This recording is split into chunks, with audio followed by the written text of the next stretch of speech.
Are live. Hello. Hello. Welcome. Ah, cool. Got somebody. Oh, were you trying to sing Adele? Yeah. That was a good try, No. Jacob. Yeah. Or Lionel Richie. I was gonna say, or Lionel Okay. Richie. Hey, they both kind of start the same. They start similar. Yeah. Yeah. So, hey everybody joining up. Welcome. To our concert. Welcome to To our Lionel This Richie afternoon and of- Adele concert. that's right. Adele Unplugged in the Yeah, I hope studio. you guys are keeping cool Yes. wherever you Yeah. are. Hot out there. If you're You're in California, it's California, baking. it's baking out there. Dude, Sun Valley, 130 degrees. Yeah, that shouldn't be a thing. That's not Like, habitable. Anywhere. I didn't know humans could survive in I don't that. think They you can. can't. Yeah, I think you have to leave. Wow. That's unfortunate. To everyone who's joining us, welcome. Thank you for joining us. We're just going to wait a couple more seconds, maybe 30 or so, to let more people kind of trickle in, and then we'll get some introductions going. But Yeah. welcome, and like we said, we hope you are staying cool wherever you are, or warm. I don't know. Is there any place in the planet that is cold enough right now? Our Oh, planet. I'm sure it's winter somewhere. Somewhere.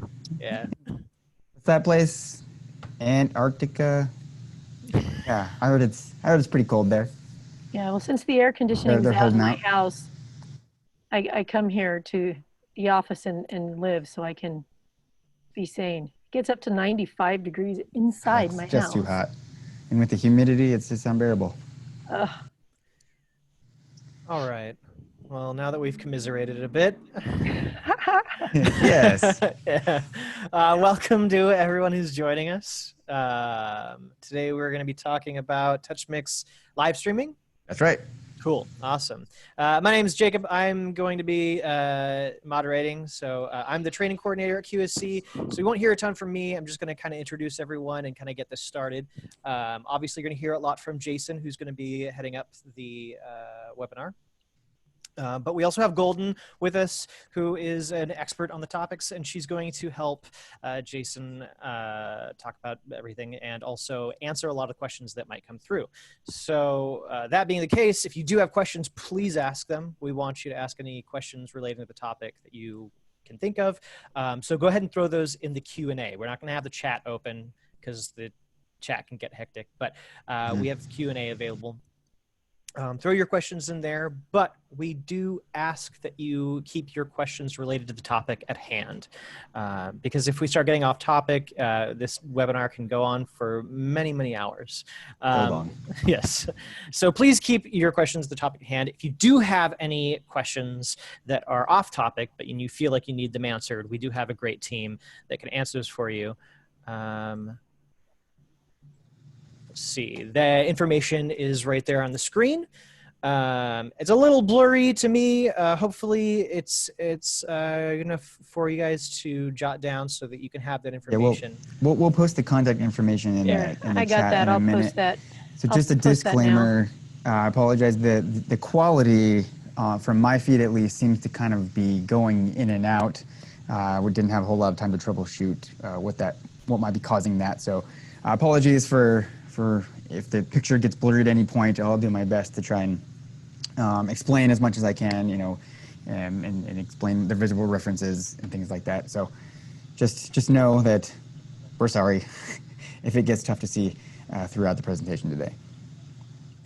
Let's see. Let's do all panelists. And the information should be there for all of you in the chat. There you go. So, all that being the case, stay on topic. If you're not on topic, go ahead and throw your questions to the information that was just put up. And then if you do have questions, throw it in the Q&A. And if you have a headset and you have a microphone, feel free to use that as well. We want to hear from you. If you have your question, you want to ask it live, that's awesome too. And we would love to do that. Just always make sure to throw your question in the Q&A just so we can figure out what the best way to answer it's going to be. So that being the case, I think we're good to go. Anything else? Cool. I don't think I have anything else other than my picture blurry disclaimer there. Looks great. So yeah, it looks great now. Now that it's on me. It's awesome. Anyway, so as Jacob said in today's episode of TouchMix webinar workshops, we're going to be discussing live streaming using the TouchMix, using a few different models of the TouchMix. So there are a few different ways that this can be accomplished, and depending on which model you're using, you may need some specific pieces of equipment, and we're going to go over all that stuff. There are also a lot of advantages to using just any mixer, a mixer in general, when you're doing live streaming, because it can just give you a lot more control over your audio and over your mix, and allow you to actually mix your different channels. If you've got a multi-channel presentation that you're putting on, or if you're doing a musical performance that you're live streaming, things like that. Just kind of using a mixer and getting your mixer, into the stream is a really, really good way to do it. There are also many advantages of using the TouchMix specifically, so we're going to kind of focus on the benefits of using a mixer, and then kind of really run through and highlight some of the cool things that TouchMix can offer you in this application. So setting up the gear, first of all, is actually very easy and fast. So we're going to focus on that kind of in the first half of the presentation today, and kind of just walk through how to connect everything and what gear you may or may not need. And then once we have gone through our connections and things like that, we'll talk about, we'll get a little more into detail about how to use the mixer in this application, and then what TouchMix can offer you, and how you can really elevate your sound and kind of take your production value of your live streams to the next level using a tool like this. Okay, so first thing we want to cover are additional pieces of equipment that may or may not be needed. So if you're using the TouchMix 8 or 16, you will need a digital audio interface. And you'll need this to properly introduce the signal from the mixer into your streaming device. This can be a computer, it can be a laptop, it can also be a tablet or even a smartphone device. So if you have an iPhone or an Android, something like this, you can actually use these to broadcast your stream. And the cool thing is, there actually are ways of getting your mixer, your TouchMix mix, into a device like that. And that requires an interface like this. If you can see that. This is the iRig Duo Pro. This is made by IK Multimedia. And this is a very specific interface. This is called a digital audio interface, and there are many different varieties of this. This one specifically is designed to be portable. For one thing, it does have a DC in, but it also can be battery operated, and it has a special digital output. So your audio output on this thing is that guy right there. It kind of looks like a tiny little MIDI connection, and when you get this guy, it'll come with a number of different cables. So you'll have a cable like this, and so you connect this end to that special connection on your device here. And make sure it's not upside down. Whoops, there we go. Yep, I'm super good at connecting cables, as you can tell. What am I doing wrong here? I'm going to get this right. I know I'm burning out of time. There we go. I did it. And so take a look at that end. That will connect into your smartphone device. So that'll connect into an Apple device. So if you have a tablet, or an iPad or an iPhone, this will connect it directly into that device, and then you connect your outputs from your mixer into the XLR inputs there. Looks like they are also 1/4-inch inputs, and that takes the signal directly into your device. As simple as that. If you have an Android device, it does come with a cable, additional cable that'll get it into an Android device with the proper connection. It also comes with a generic kind of standard USB-A connection, so you can still use this if you're using a computer or laptop to get the audio into that. Otherwise, and again, this is the iRig. This is made by IK Multimedia. There are a couple of different varieties of something like this as well. I know Roland makes, I think, a couple of different interfaces that are specifically made to be used with smartphones and tablet devices and things like that. So you can do some research online and figure out what device is going to work for you. Otherwise, if you are just using a computer or a laptop, you can use a standard audio interface. I'll show it to you in a minute. I'm actually using a Focusrite Scarlett 2i2. It's really common, just a 2-channel interface. Again, Roland makes a number of different things. There are many manufacturers of just kind of audio interfaces. They come in different sizes and different channel counts and have slightly different capabilities. But the point is, you're going to need something to get the audio, your XLR output, your main left and right audio from your mixer into your computer, and that's going to require an interface device like this to digitize that audio. And now, since we're talking about all of this fun stuff, I am technically live streaming right now. So I have set up an additional camera here that I'm going to punch over to now, and it's kind of handheld, so I'm going to try to hold it steady and not make you guys seasick. But I wanted to kind of just actually show you my setup for a second. And this is kind of it. I'm going to draw back the curtain a little bit here. So here we go. Right here is my Focusrite. So this is my audio interface, and you can see I've got just the XLR inputs there. These are coming from the main left and right output of this TouchMix 16 here. I call this my broadcast mixer. Let's see if I can move it up and give you guys a sweet view of this. So if I look in the back, there we go. I've got my main left and right going right into my interface here, and this is my lav microphone input. This is how you're listening to me, and I've got a couple other connections here for monitoring purpose, and we'll get to that in a minute. And then basically the only other thing I have for this setup is my headphones, so that I can kind of hear you guys over the call, and interact with the panelists that are on the call with me here. So, and I've just got my headphones connected into the Q output here, and we'll go ahead and talk about that, and we'll talk about kind of how I set this all up. I just wanted to show you the rig. Additionally, so my lav is in here. I do have these two channels open. When I do some topics, I actually like to have the audio from my presentation mixer be able to broadcast out as well. So I'll actually deliver that mixer's audio into here, and that way I can send that out over the stream as well. So that's basically my rig. It's not terribly detailed. And for what I'm doing here is obviously a webinar application. But if you are doing a Facebook live stream or a YouTube live stream, or whatever your streaming platform is, the setup is going to be generally the same. You've got your mixer, you've got all your whatever inputs into the mixer there. In my case, it's my lav and a couple of other inputs for monitoring, which we'll go over. And then you just take the outputs into an interface, and then you take that into your computer. Now, what that looks like, I'm going to just show you real quick what that looks like on Facebook Live, because that's a really popular streaming service right now. So if I punch over, you should now be looking at my Mac here, and this is my Facebook account. Yay. If I hit live video here, it takes us to this page. So hey, there's my webcam. Hey guys. You go down here, and you're going to simply, in the setup area here, hopefully you can see this okay, it's not getting too blurry on you.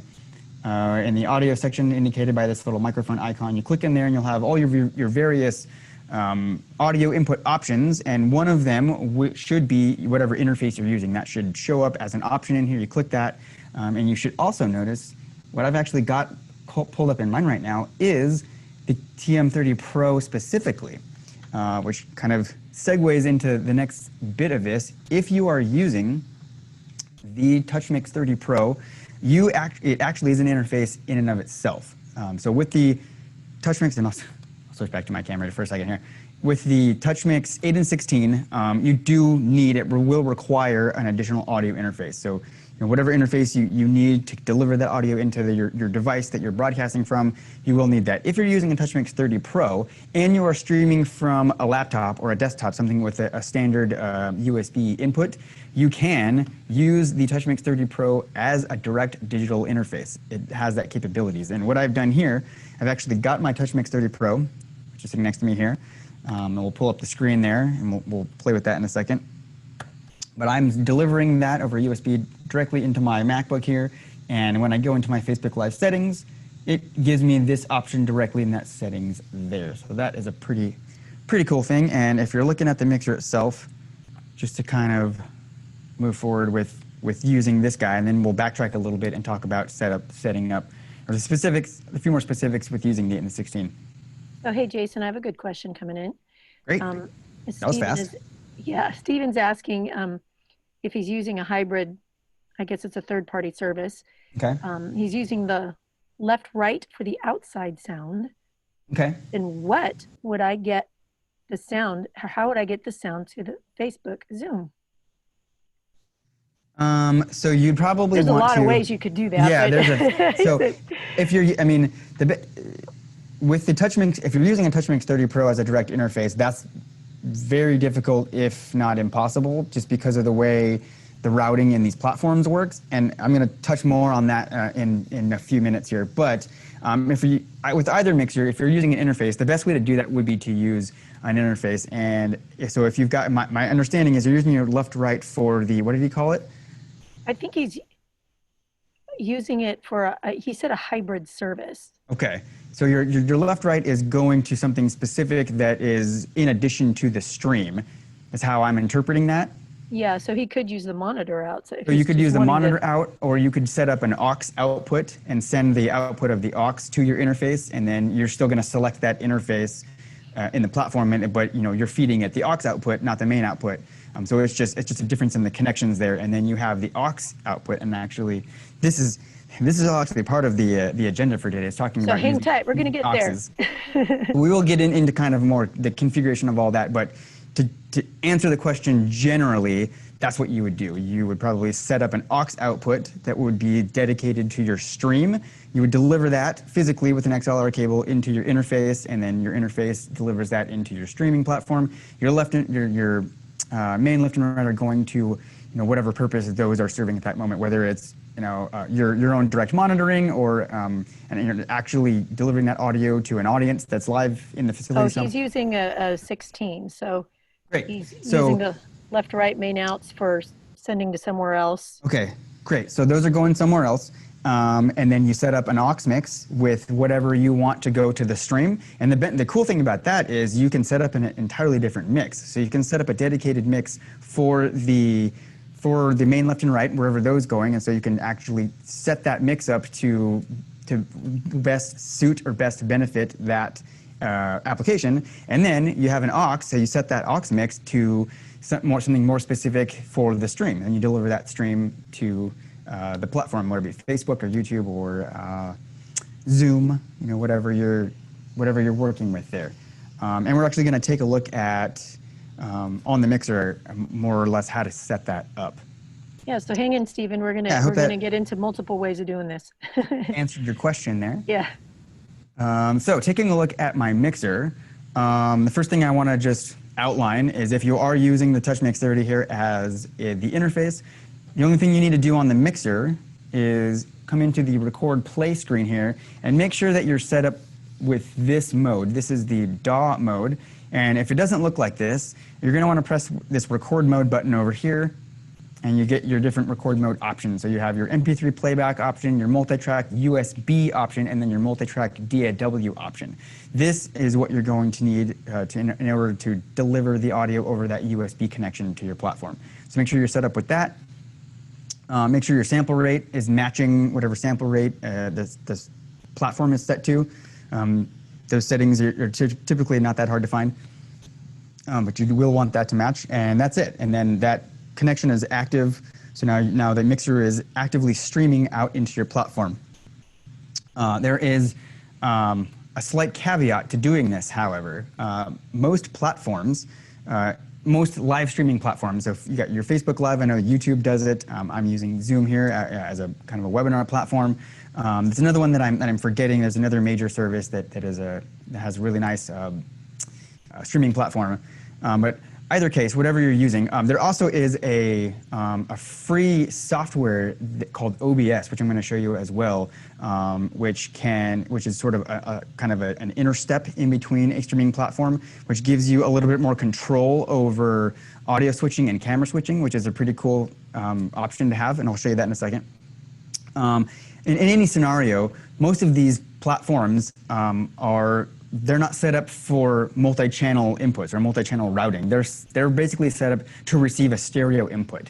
And most interfaces, if my focus right here is a 2-channel interface, and so if I connect that directly, it sees inputs 1 and 2, it interprets that as the stereo connection left and right, and it's happy. If your interface has more than 2 inputs, it's only going to read the first 2, and it doesn't matter what the interface is. So if your input has 2, like mine does, that's fine. If I had a 4-channel or a 6-channel or a 16-channel interface, when I connect it into any of these platforms, it's only going to see inputs 1 and 2 because it's not designed for multi-channel routing or it's not designed to see beyond that. It's just looking for a stereo input. So with the case of the TouchMix 30 Pro, what you're going to end up with when you connect this to your platform is it's only going to be looking at channels 1 and 2. So whatever's coming into channels 1 and 2 here are the only things that are going to be delivered into the platform, because this is all it can see. They're limited in that way. Here, I'll pop myself. There you go. Now I can still talk to you guys. So you're getting these channels. So what you need to do, it's a little bit of a hack, and I'll show you what I did. I'll pop back over to my little handy cam. Hey guys. What you got to do is take just a little, a short little, just a jumper cable here. You can see what I've done here. I've got my main outputs, left and right, and they are connected directly to inputs 1 and 2. So I'm literally just looping the main output back into inputs 1 and 2. Now it does require you obviously to sacrifice your first 2 channels there. And we'll go back here. So that can be detrimental. If you do require all 24 of those inputs, you know, this clearly isn't going to work, and you're probably going to want to look into using an interface, even though the mixer can do it itself. So yeah, just know that you'll sacrifice your inputs 1 and 2. So you're going to redirect the physical main outputs into input 1 and 2. And then once you've got that done here, there's a couple of things you're going to want to do. The first of which is you're going to want to go into either 1 and 2 by pressing that name above the fader. We're going to navigate over to the Setup tab. And we want to do 2 things here. The first thing you want to do is link this. So we want to link channels 1 and 2 so they become a pair. It becomes essentially a stereo pair. So anything that happens on either channel will be duplicated on the other one. And to do that, on this setup page here, I'm just going to hit this link button, and I'm going to confirm the link. And then you'll see the link button turn blue. You get that little chain link icon right here and on the channel itself right there. So now inputs 1 and 2 are linked. If I hit home to go back out to my main mix view here, if I select the slider for 1, I can adjust that and both sliders move in unison. Now that I'm out here, I also want to spread these out a little bit. I'm going to take input 1, take that all the way to the left, input 2, and take that all the way to the right. So now I've created an actual stereo field. So I actually have a true left and a right stereo input going into my platform here. Now what I want to do, this is very important, probably the most important step here, you're going to want to go back into this setup screen, and we're going to want to remove both of these channels from the main left-right. So in our assignments section here, we're going to want to unassign 1 and make sure 2 is also unassigned. If they're linked together, activating that button in one of the channels should activate it in the other one, but just make sure. If you don't do this, you could end up with a feedback loop. So the main output is going into inputs 1 and 2, and then back into the main output, and then you get a loop here, and that's real bad. So just remove that altogether, and you don't have to worry about it. Now you're all set. Now you make your connections in inputs 3 through 24, wherever you need to go. In this case, I've got a little microphone for my demo into input 3. And if I can get that going, I've got some volume here, and I can increase that level. I got it going on my main, and you can see immediately it's showing up in 1 and 2. And over my digital interface into Facebook Live, it will be looking at this stereo input. So there you go. That's our little hack for kind of getting that to work on these platforms. One more thing I want to show you, I did mention, is this software called OBS. So I'm going to switch back to this view, and we'll go ahead and pull that up. I'll go to my Spotlight Finder, pull up a fresh session here. So this is a software called OBS. It's a free software. It stands for Open Broadcast Software. So I think that's what it means.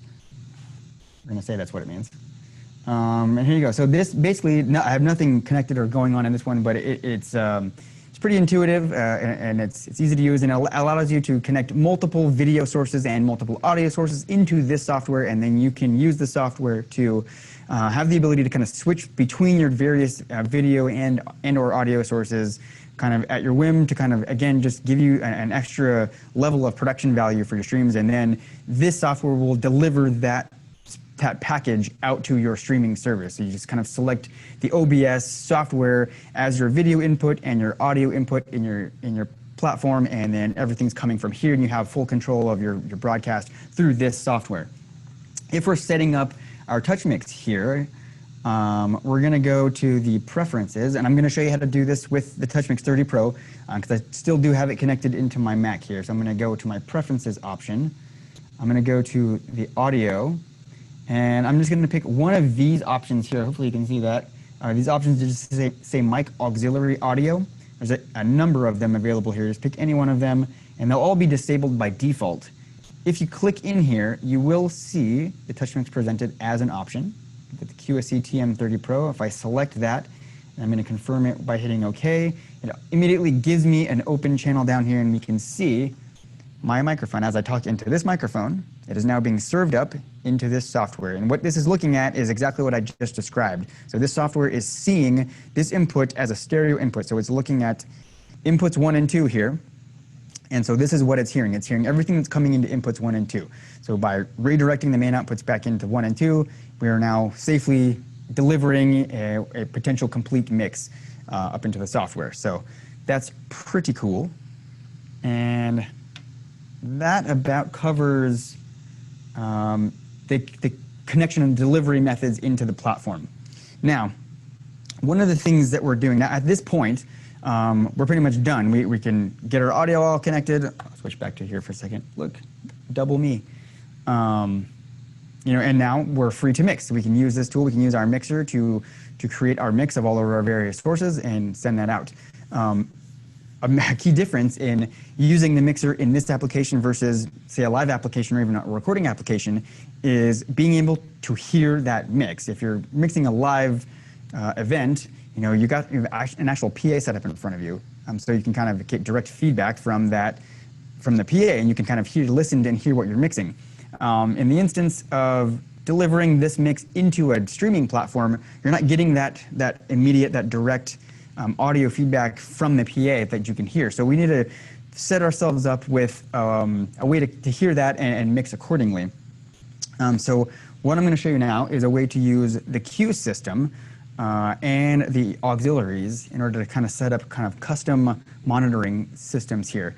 The first thing we need to do, though, is take our outgoing signal and return it to us.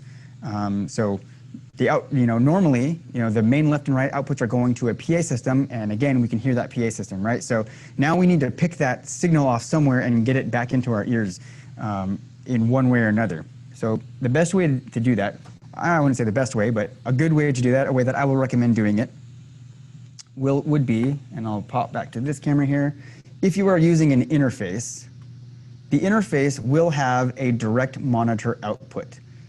It's located on the back of my Focusrite here. It may be located somewhere different on whichever version or model you have, but you're going to want to find the direct output of your interface device, and you're going to actually connect this and route this direct output back into the mixer. This is what I've done on this mixer in particular. So my direct output from here is coming out of here, and I've got that coming into 5 and 6 right here. And so this is these are a 1/4 inch to XLR cables, and obviously clearly you can come out 1/4 inch or whatever the output is on your device, and either convert that to XLR, or you can utilize the actual 1/4 inch stereo connections there, however you want to come in. And then I'm going to pop back over here because that would be, this camera's kind of wonky and I can't actually show you what's going on my screen here. So we'll pretend and we'll use this again. But once you've got your connections, your direct monitor output coming back into the mixer, we want to kind of treat this almost like we did with the mains here, except for we're not redelivering the mains out into the mix or the monitor. So I'm going to select any 2 channels here. Just for the sake of simplicity, I'll stay on this screen and I'll just kind of choose my last 2 here, 7 and 8. So let's say I returned the direct monitor output from my interface back into inputs 1 and 2 here. I'm going to want to come in here and I'm going to link them together. Now I've got them linked, and again remove them from the main output, because again, taking this monitor which is receiving the main outputs of the mixer, we don't want that feeding back into the main and creating that loop again. So again, we're going to remove that. Remove an 8, cool. And again, I'm going to probably want to spread these out so I can hear my nice stereo image there. Now, if I want to listen to what's happening here, I'm going to cue it. So I'm going to hit the Q buttons there. You'll see both Q buttons activate. And now with a headphone connection into the Q channel on the mixer, all three models have what's called a Q channel. And the Q channel works with the Q button. So anything that is queued on the screen, those channels will be delivered to that output. And then if you have your phones button here, which is just out of view. So actually back it up, I can probably show you everything I'm talking about. I'll get rid of myself for a second. Oh, you might not be able to see this. Just barely. So if you look at that guy right there, on the TouchMix 30, the Q output is located right up here. On the 8 and 16, it is in this vicinity up above the button cluster. We'll take a look at that on the other one in a second. And then you have this button here that's called phones. I hit that button and we get the master level control for that output, so I can adjust this so it's a comfortable level in my headphones. Now anything I cue on the screen, I can monitor. So I can have this option to monitor the direct output, which is coming from my interface here, which is a good option to have because that is the last stage, that is the last step the audio is hitting before it's going into your computer and then out to the platform. So that is realistically the last stop or the last option we have to monitor, to listen to that audio before it goes out. So we want to have that available to us. So now I have that set up. I've connected my direct outputs to my mixer and I can cue them so I can hear what the direct output sounds like. I can also uncue that and I can simply cue the main output in the mixer itself so I can actually hear what's happening in the mixer before it's being delivered out of those outputs. So I have both of those options, and that's a good thing to have because they may or may not be the same thing. The direct output audio is probably going to be slightly different than the direct main output audio, and it's good to have that reference. Now there's a few other steps that you might take depending on your application, but for most, for 95% of your live streaming, this will take care of what you need. You want to have the ability to cue and listen to what's happening on your main output. You also want to have the ability to listen to it off of your interface and see kind of basically what the interface is doing to the audio. And there you go. So now you can hear your mix as it will be going out. And most platforms, I know Facebook and YouTube and the stupid third one that I can't remember, they are designed to be multimedia platforms. So the picture and audio quality remains very high. So you can be fairly confident that what you're listening to from the interface is a pretty accurate representation of what is going out of your stream. There's no way to really hear that unless you're on the other end of the stream, which kind of brings me to another point. In any case, a really, really good idea is testing your stream. Once you've got all your equipment set up, before you actually go live with your broadcast, set up it's a private test stream, and so you can actually get another device to pull the stream, and you can actually hear what's happening over the stream, and that'll give you the best representation and the best idea of how your audio is going to come through. I know a lot of times, if I have the option, I'll actually have somebody else, streaming with me that is just a dedicated person that has the stream open and can kind of monitor it on their own. If you don't have that option, at least kind of like test it beforehand so that you have a pretty good idea of what it's going to sound like when you do go live. And you can kind of make the proper adjustments and tweak things according to what you're hearing, out of the end result, out of the other end of that stream, and kind of move forward accordingly. So that is my strong recommendation. At least do a test. If not, have an actual other third device that is grabbing that stream as you're broadcasting so you can hear what's happening. And then you should be set. You should have all of the monitoring that you need. Now, another option would be to utilize the aux mixes as another monitoring option here. Again, it can be used for the application that was brought up in the question earlier, which was to set up another entirely dedicated mix for the broadcast itself. And to do that, all we would do, we have our main mix here, and the main mix obviously is going to be tailored to whatever purpose the main mix is serving. And then if I go into any of my aux mixes down here like this, I have an entirely unique mix that I can create. So if this mix needs to differ slightly, I can go ahead and I can do whatever I need to do. Now, if I needed to, let's say the main mix is pretty close, And maybe all I need is the main mix. But let's say, at the very least, we want to take the main mix as a starting point. A great way to get that happening very quickly would be to utilize the copy and paste feature. So I'm just going to build a fake mix here just for the sake of this demonstration. Spin some faders up. And you'll see, as I'm moving through my different fader banks, the mini fader representations in all of the fader bank buttons and navigation buttons at the top will actually show you or represent what the faders look like. So you can actually, you're looking at a bank of 8 input faders at any one time on the screen here, but you can actually kind of take a look at what the entire mix looks like up on those navigation buttons. Okay, just finish dialing some of these up so we have a cool curve to look at. There we go. So there's more or less a mix curve up there. I'll punch this in a little tighter because we don't need to see the buttons anymore. Yeah. There we go. So now I'm going to hit the copy button, which on the TouchMix 30 is defaulted to user button 7 or U7. On the TouchMix 8 and 16, that will be user button 2. That will be copy. User button 3 will be paste. On the TouchMix 30, user button 8 will be paste. So I'm going to hit copy. I'm going to copy that, and then I'm just going to skip down into my aux mix here, and I'm going to hit paste, and bam, I copied the entire fader mix curve into that aux, and now I can take a listen to what that sounds like. If that sounds good, great. If depending on because this might be being used for a different purpose. So maybe we want to tweak a few things a little bit, but at least we had that cool, nice starting point to work from by copying the main into here. So that's a nice option. Another great way that you can utilize the auxes would be to use this same method and set up custom monitoring mixes. So let's say your queuing system is great, and you have your option to kind of queue your interface. Whoops, wrong channels.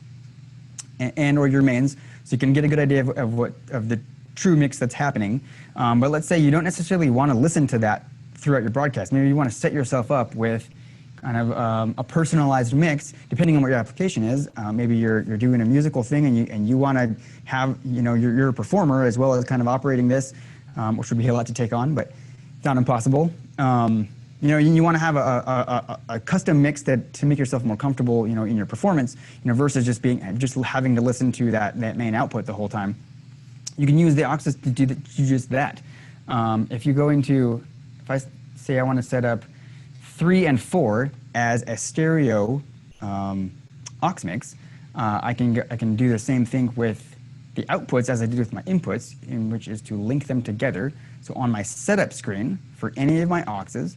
And if I want to share that with you one more time. So back from my aux fader screen, if I enter in that main output fader by pressing the name, and I navigate to my setup tab here, I have this link button, and I can link auxes 3 and 4. Now, I should mention, when you're linking the channels, whether it be inputs or outputs, they link in what we call obvious pairs.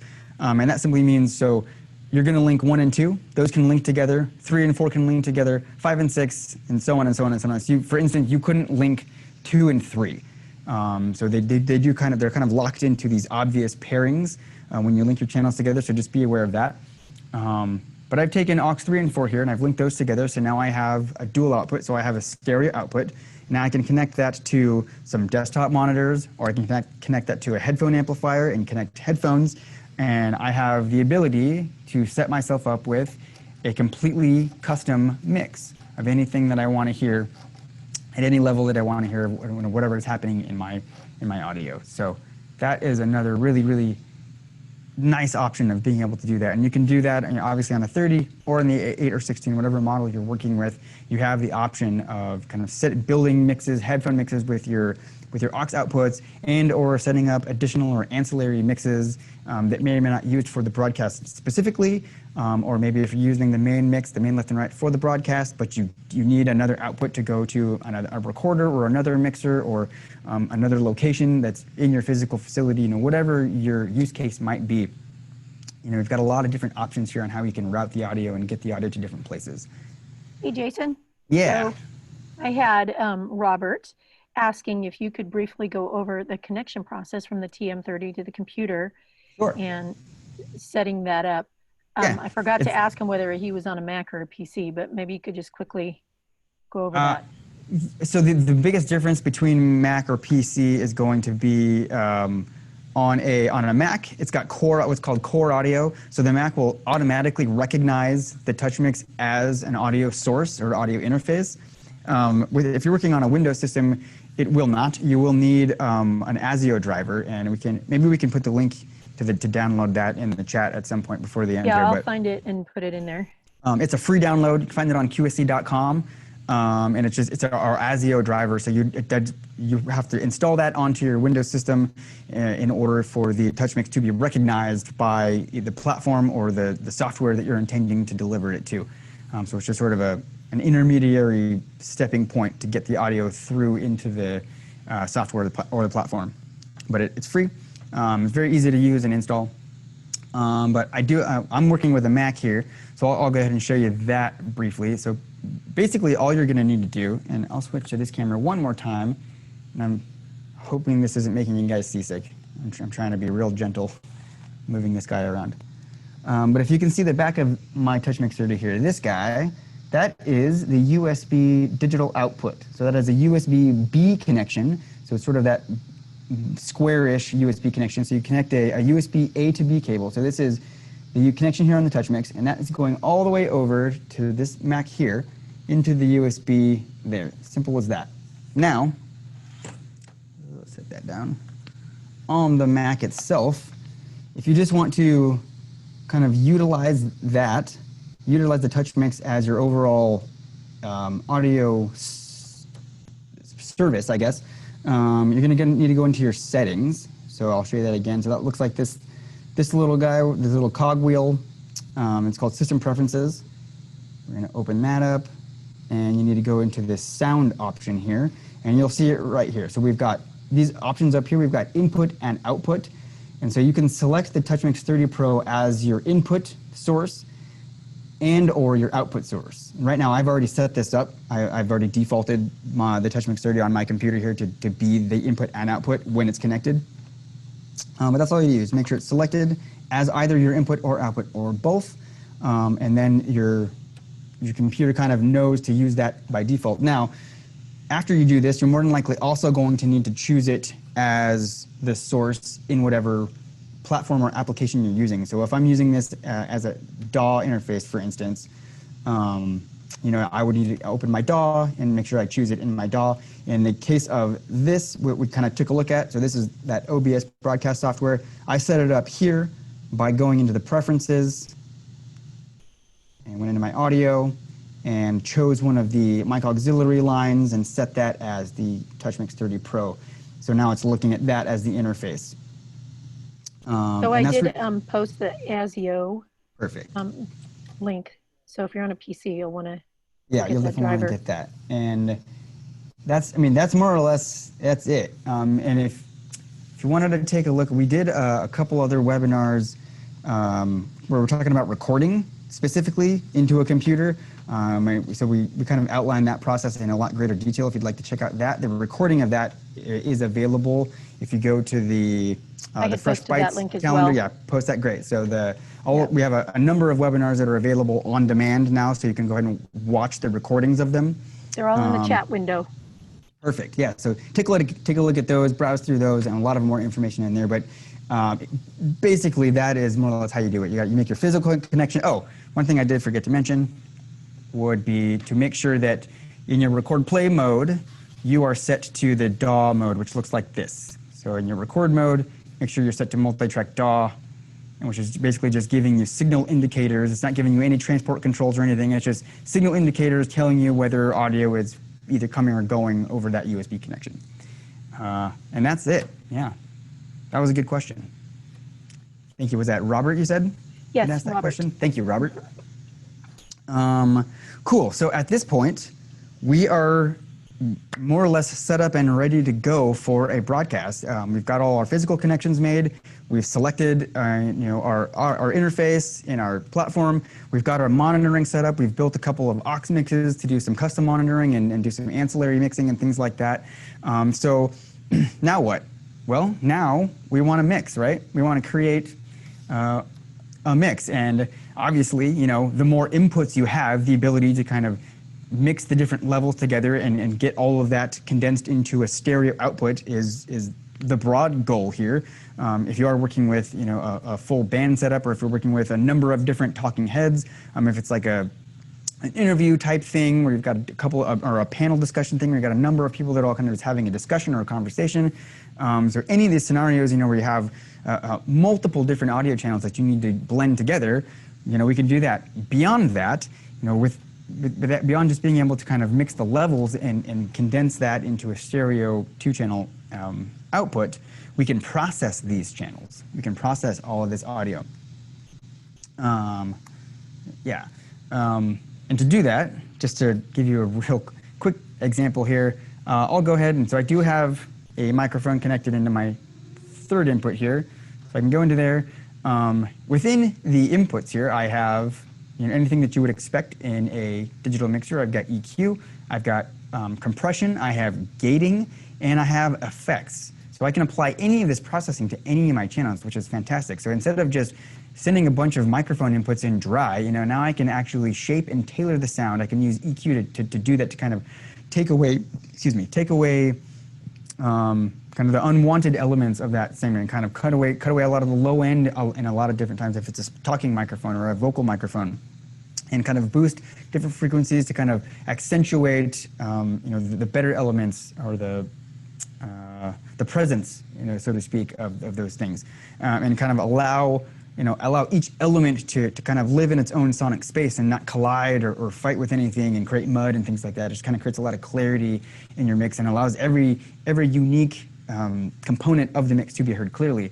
Additionally, you have your compression, which is extremely useful in just about any audio mixing scenario. Live audio, recording, broadcasting, you know, compression is heavily used, and a compressor essentially just condenses or compresses the dynamic range of a signal. So and any audio signal will kind of naturally have louder moments and softer, quieter moments, and sometimes these loud and quiet parts can be very dramatic.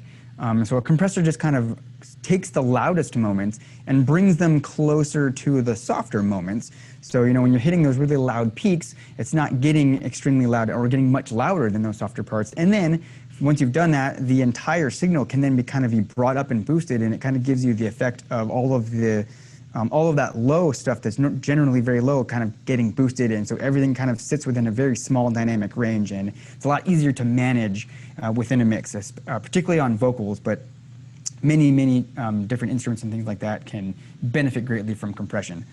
You've got a gate, you know, so if you need to kind of clean up a channel, a gate essentially allows you to set a threshold, and the gate will actually close the microphone channel or the input channel when audio is below that threshold, and it will only allow audio to pass over that channel once the threshold is breached. So, you know, if you've got a lot of ambient noise or a lot of background noise or a lot of microphone bleed over from other stuff happening that you don't want it to be picked up in the microphone, you set up a gate, you know, so that only when the component or the element that is supposed to be making sound into that microphone is happening, that microphone is open and allows that sound to pass. Otherwise, you know, if it's me talking, when I stop talking, you know, the gate will close the channel and it won't allow all the ambient room noise to be picked up by the microphone, things like that.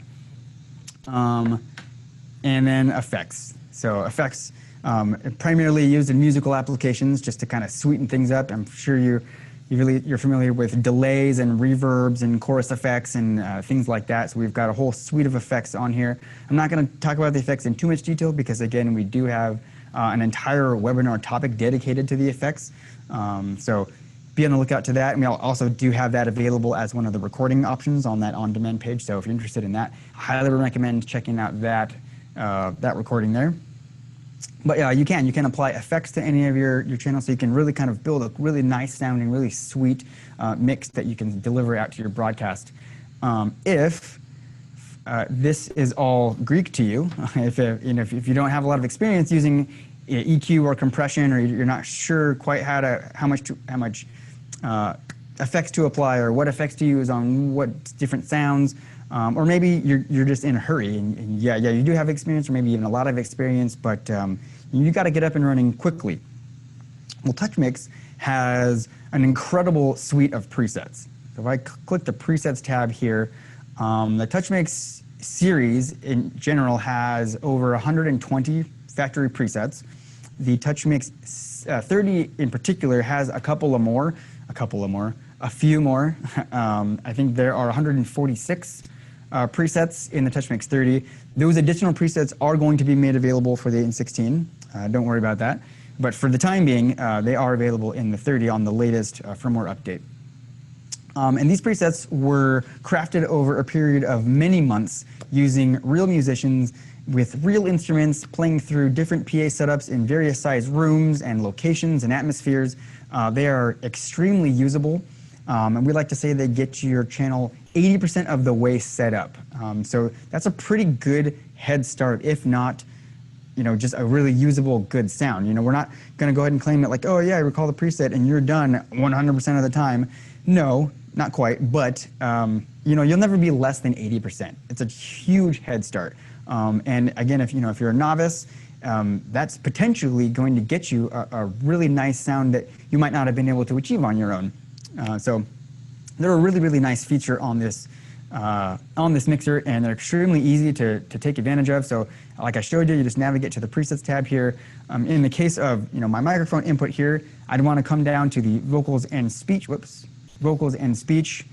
category under my instruments, and then in my middle type category, I've got a few different kind of options. It's asking me, okay, what kind of vocals are we talking about? Just a general vocal starting point? Is this a musical application, or is this a speech application? And hey, there we go. In my case, I'll just go ahead and take it as a speech application, and the speech application ones are really nice. You've got 4 actual presets here that are displayed in the preset name field. First one being handheld, so that's probably what I would choose. But you've also got head mic, lavalier, and podium options. And the lavalier preset is actually, I have that applied on this mixer to my lavalier mic, so you're actually listening to that preset right now. But I'll just show you the handheld preset. I'm gonna hit recall, and since, I'm actually cancel that, since I've actually already kind of set my fader level here, if I don't want the fader level to be affected, if maybe I'm happy with where I put that, I'm gonna hit the omit levels and assignments recall option down here. So any of these options down here are going to omit certain things from happening in the instance of a preset recall, because in general, when you recall a preset, it reconfigures the entire channel, meaning it'll bring it'll reset the EQ, it'll give you an EQ curve, sometimes it'll give you a compressor setting, sometimes it'll give you a gate setting. It'll also reset the fader to all the way down, and it will rename the channel according to what the preset is, and it will also affect phantom power according to what microphone may or may not be connected to it. So if you don't want any of those parameters to be affected when you recall the preset, you've got these omit options here. So I'll just select levels and assignments. I'll hit the recall button.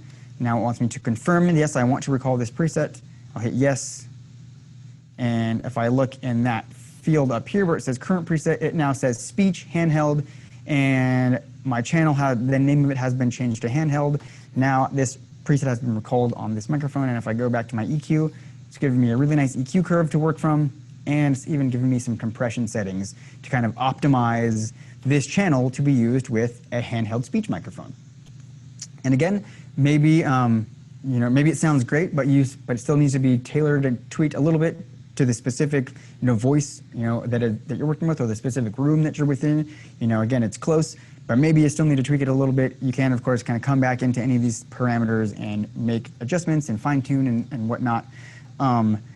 At this point, again, after you've recalled the preset, if you're still slightly uncomfortable with some of these tools, or again, you're just in the mindset of, I got to get through this quickly and I need to save as much time as possible.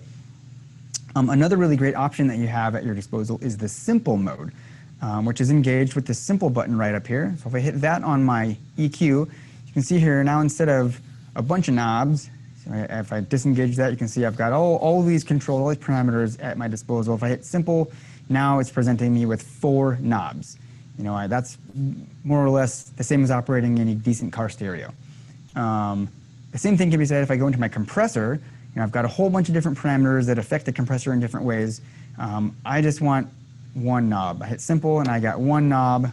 Now I can apply more compression or I can apply less compression. So that's pretty simple. So the idea is, we've given you a lot of tools in this mixer specifically to help you to get to that good sound quickly and easily, no matter what your skill level is. So there you go. So once you're connected, once you've set it up to work with your streaming platform, you've got all these great tools in here. Again, just kind of touch on the effects a little bit. The presets are going to affect most of your channel processing except for your effects. The effects won't ever be included in any of the factory presets. You do have the ability to save a custom preset if you like.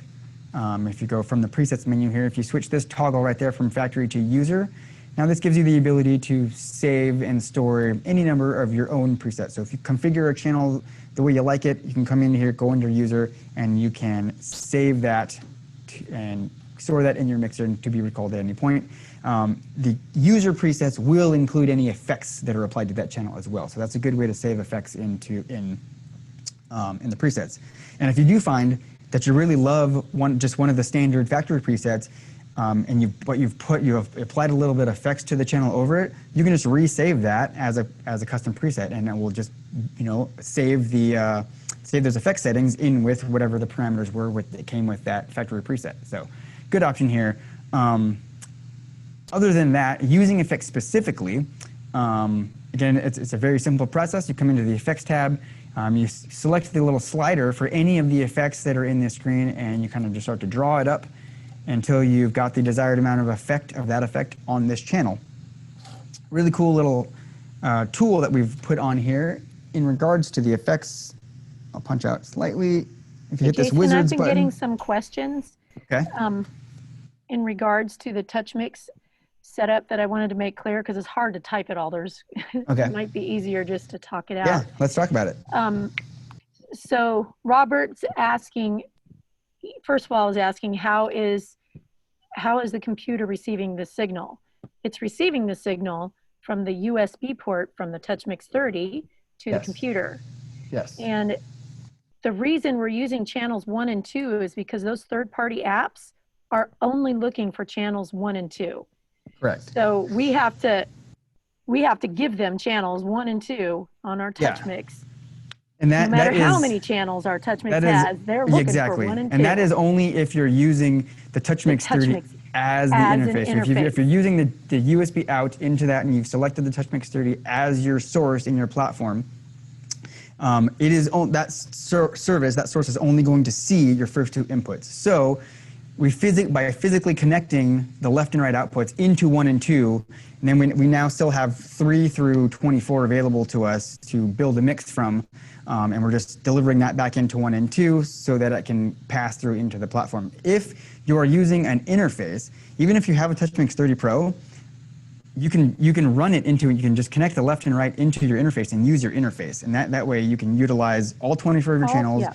And you don't have to configure your channels 1 and 2 in that way where you're removing them and panning them out and linking them and all that stuff. You don't have to worry about any of that. Yeah. And that is how, if you're using the N16, that's how you have to do it anyway. You have to use that interface. But some people didn't have the interface, and that's why this came up. When our pandemic first started, interfaces were difficult to come by because everybody started live streaming at once. Yep. And I actually made a video on hooking this up. It was a real short one, and I'll go find it on our Facebook group and post it in the chat as well on how to hook that up. But that enabled people to use their TouchMix 30 as the interface. It's a great option. If you have the 30 and you don't have an interface, you can use it as an interface. That's your option. Yeah. But you do need to be aware of kind of the limitations of the platform and how it's only going to see 1 and 2, and so that because of that, unless you only have 2 inputs and you're only using a very small channel count on your 30, in order to take advantage of a larger channel count, you have to reroute your mains into 1 and 2 so that kind of passes through as what the platform is seeing. Exactly. I hope that made sense. And I can run through. I can show you with my handy cam. And you guys keep coming with the questions. Yeah, please do. We'll keep Jason busy over here. Just to show you that. So again, here's my USB connection. This is going to my computer here. So that's serving, well, in this case, channels 1 and 2 to my laptop. And then I've got left, this is main, left, and right output. Let's see if we can see that. There we go. There's main, left, and right, connected directly to 1 and 2. That's it. And then on 1 and 2, I have, in the setup, I have it linked. So both channels are linked and they're removed from the main. And then I've panned them wide. You don't have to pan them wide. It just it gives you that nice kind of stereo spread if you do that. So and that's it. And these are just pulled in my mix, and now I know. And other good option might be to just to name these. Well, Roger, are you on a PC or a Mac? Like, if you could add that question to the Q&A. Are you on a PC or a Mac? Because a Mac automatically identifies and sees your TouchMix 30. On a PC, you'll need to download the ASIO driver, which I've done in the chat window. I've given you the link to the ASIO driver if you're on a PC. The Mac will automatically see your TouchMix when you plug it in. Correct. And then that just looks like, if we go back over here, if I just show you the live stream again, whoops. You know, so in your Facebook. He's confused about the app part, because I said when you're using third-party apps like Facebook or OBS. Okay, so here we go. So these are platforms you're streaming onto. Right. So this is Facebook Live. So if I go back, my Facebook feed is PG right now. Okay, good.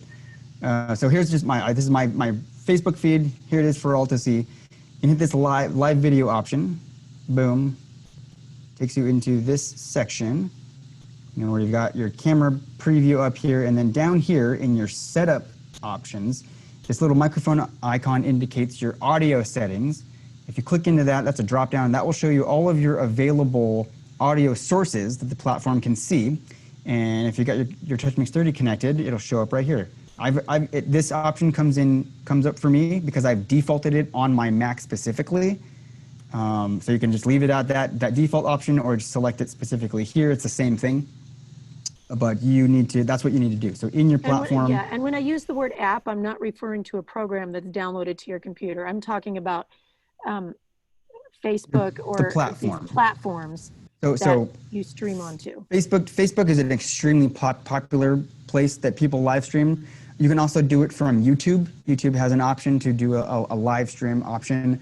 Or if you're using like a conferencing service like this, like Zoom or WebEx or Teams, Microsoft Teams, you know, all of those different platforms or apps, you know, will have the option to kind of, you know, redirect what your audio device is within the settings of that application. Yeah. So this is just an example I'm showing, using Facebook as an example. But whatever one you're using specifically, just find the settings for the audio, and you should be able to select either the TouchMix 30 as your option, or if you're using an actual interface, that will show up as your option, your audio option. You select that. And in my case here, I'm using the Focusrite Scarlett 2i2, and it will show up as that. That's it. It's pretty straightforward. Was that a little more clear, Robert? Hopefully.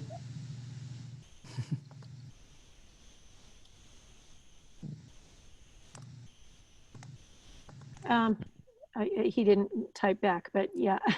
Hopefully that sense. Clarified a little bit. So yeah, when we say apps, we're just talking about the actual platform with which you're streaming live and how to get your audio into that. So here's another one. I'm getting stereo sound to Facebook using OBS software, only having one aux available. You can use, yes, you can use auxes 7 and 8 or 9 and 10. And earlier in the video, which will become available on our on-demand portion of the website, you can go back to the section where Jason was explaining how to set up a stereo broadcast channel using your auxes. Yes. So that is basically what I did here. Right, yes. This is not 7 or 8, but, you know. You could do it with any aux channel. Yeah, 7. If you're talking about a TouchMix 16, that 7 and 8 output is, you know, just build your mix in there, and your 7 and your 8, and select that. You're going to need, I don't know within OBS if it'll allow you to select a different output, but if you're using an interface, you don't have to. You can just feed whatever aux output you need into the interface and then select that interface within OBS. Okay, so we have another one. Okay. An anonymous attendee who is asking, what if you need to stream a panel to, I'm assuming a panel of people, to a crowd through a PA. So he's sending out the main left rights to a PA, but he also has a live stream. Okay. You don't, this question actually using got channels 1 and 2. You can actually use any output channels to do this, the routing that he showed us. Right. Yeah. Yeah. We totally just could. use left, right channels, but you can right. use So any. that's actually a great question. So instead of, it's the inverse. So let's take this example on my mixer here. So I've set up 3 and 4.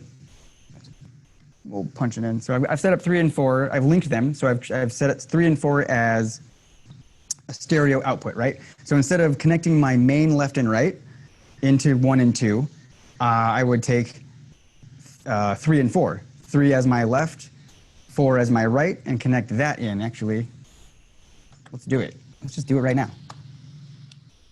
So I'll do this. I'll go like 3, so I'll go 3 and 4. Bam, there we go. So I connected 3 and 4 into 1 and 2. Now, in my aux 3 and 4 here,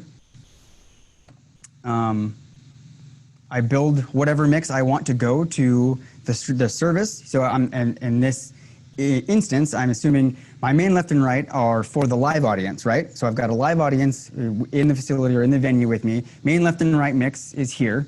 So main left and right mix is I've created my mix for my people in the room, my live audience. Now I've got 3 and 4 going to 1 and 2, right? So either way, 1 and 2 are kind of dead channels within my mix. I'm still using channels 3 through 24 for the actual mix of the event. 1 and 2 are going to be dedicated to the broadcast service, even though we have a live audience, and so they have nothing to do with the broadcast. But if we're using the TouchMix 30 Pro to stream this event as well as serve the live audience, we do still have to sacrifice 1 and 2. But instead of the mains, we've connected aux 3 and 4 into 1 and 2. So now the digital output is delivering, that channel 1 and 2 to the streaming service. And now we're using aux 3 and 4 to build or create the mix that is going out to the stream, which is an awesome option because you can create a completely different mix. You've got your main mix servicing the audience, the live audience, and then you've got an entirely different mix that can be tailored more closely to what the stream might need. And again, you can use the copy and paste feature just to get a quick starting point for that aux mix. By staying in the main, we'll hit copy, we'll go down into 3 and 4, we'll hit paste, and then we can kind of set up some monitoring to hear what's going on that broadcast output in the broadcast mix, and then maybe tweak it a little bit to better service what's happening going out to the stream. And some examples of why you might need a slightly different mix versus a live audience and a broadcast stream is some elements in the room might not need to be delivered through the PA as loudly. For instance, if you have an active guitar cabinet like on stage in the room, that might be really loud in the room. Maybe you've mic'd it and you are delivering it into the PA, but you don't really need a lot of reinforcement from that in the PA because it's pretty loud on stage. However, over the broadcast, the people that are listening to that broadcast aren't in the room, so they're not hearing that guitar cabinet in the room. So you're going to need to adjust that guitar level going out to that stream to compensate for the difference in that level. Just an example.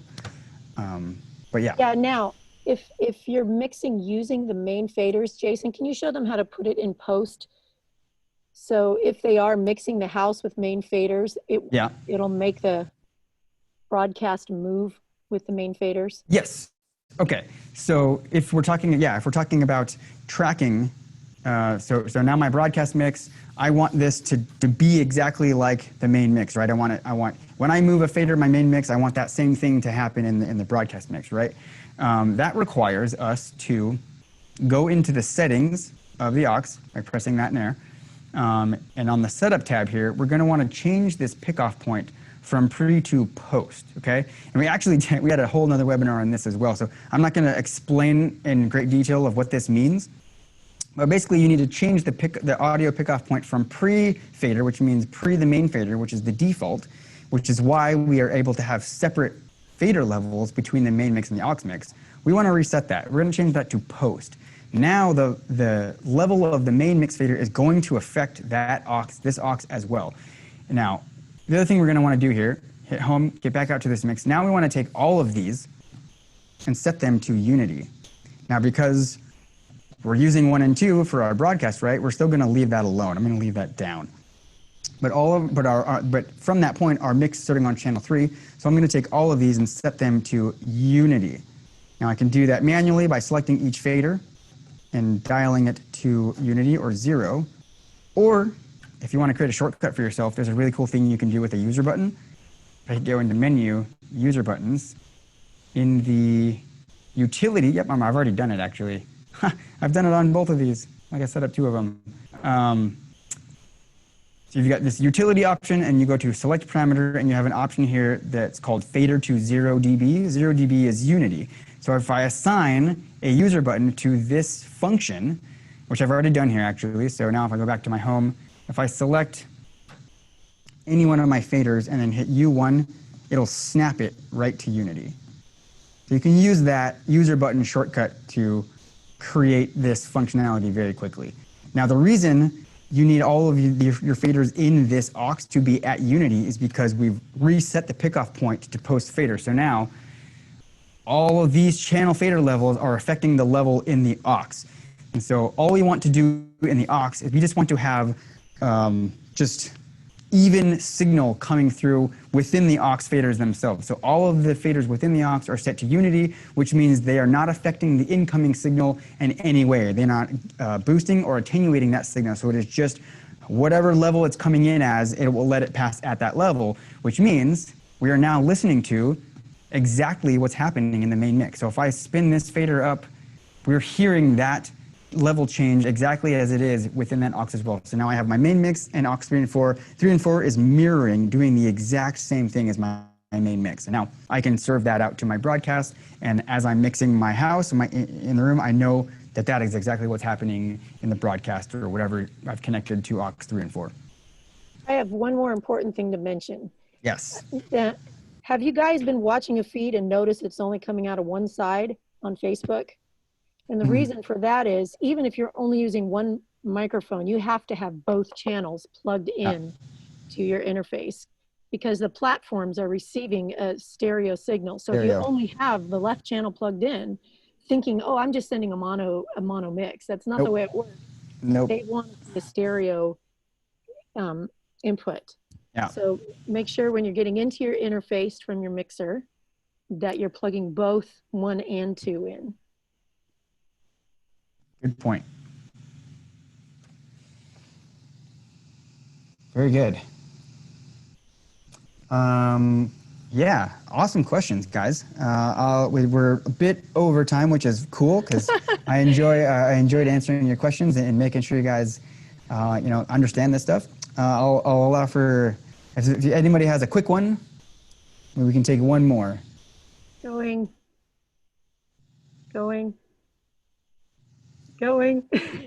And all right, gone. Hey. Okay, cool. Well, there you go, guys. Oh, snuck it in. Is there a digital snake that? No, there is not a digital snake. No, not with the current TouchMix line. There's not. But who knows what will happen in the future? Stick around. Stay tuned. Yep. We may have some good news for you at some point. So very cool. Awesome. Well, excellent participation. Thanks for all the questions, everybody. That was a lot of fun. I enjoyed helping you guys out and making sure everyone was with me there. Hopefully this was helpful to you. Hopefully you learned a lot about the mixer. Hopefully you learned a lot about kind of the application of live streaming in general. because it's a pretty popular thing right now, given the current circumstances.